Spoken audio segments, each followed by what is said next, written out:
నిరీక్షణ prayer house మరియు centre సంఘముల తరపున మనలను నీతిమంతులుగా తీర్చుటకు మన కొరకై సిలువలో మరణించిన యేసుక్రీస్తు నామంలో మీ అందరికీ నా శుభములు. ఈ దినపు దేవుని మాట రోమీలకు రాసిన పత్రిక 4వ అధ్యాయం 25వ వచనం. మనము నీతిమంతులుగా తీర్చబడుటకై లేపబడెను.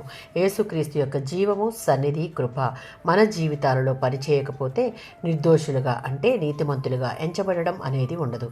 విశ్వాసుల విముక్తి, రక్షణ ఈ ఒక్క పునాది మీదే ఉంది. అది క్రీస్తు మరణం, పునరుద్ధానం. క్రీస్తు పాపుల స్థానంలో వారి పాపాలను బట్టి వారు పొందవలసిన మరణాన్ని ఆయన అనుభవించాడు. క్రీస్తు బలిని దేవుడు అంగీకరించాడు అనడానికి రుజువు ఆయన సజీవంగా లేపబడడం. మన పాపాలన్నీ క్షమించబడ్డాయన్న దానికి ఇదే రుజువు. విశ్వాసులమైన మనకు దేవునితో ఉన్న సంబంధాన్ని బట్టి నిర్దోషులుగా అంటే నీతిమంతులుగా మార్చబడ్డాము.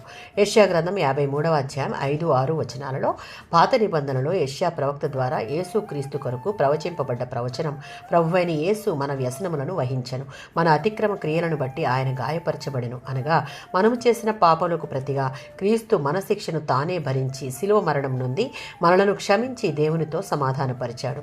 ఆయన నీతిమంతుడు గనుక మనలను నీతిమంతులుగా తీర్చుటకు ఇంతటి త్యాగాన్ని ఆయన చేశాడు. ఆ త్యాగానికి ప్రతిగా ఆయన మన నుంచి కోరేది ఏంటి అంటే దేవుని నీతికరమైన ఆజ్ఞలకు వ్యతిరేకంగా మన సొంత స్వార్థపూరితమైన మార్గాలను అనుసరించకుండా ఉండడం. గల్తీలకు రాసిన పత్రిక 1వ అధ్యాయం 4వ వచనంలో కొత్త నిబంధనలోని సంఘము, అందులోని విశ్వాసులు క్రీస్తు శిలువ యాగం ఫలితంగా లభించినటువంటి రక్షణను జీవితాంతం కాపాడుకున్నట్టుకు పశ్చాత్తాప హృదయంతో ఆయనలో నమ్మకం ఉంచినప్పుడు ఆయన మనలను క్షమిస్తాడు. దేవుని ఆత్మ వచ్చి మనలో నివసిస్తాడు.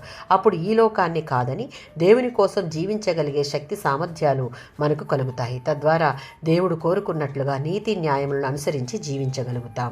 ఆమేన్.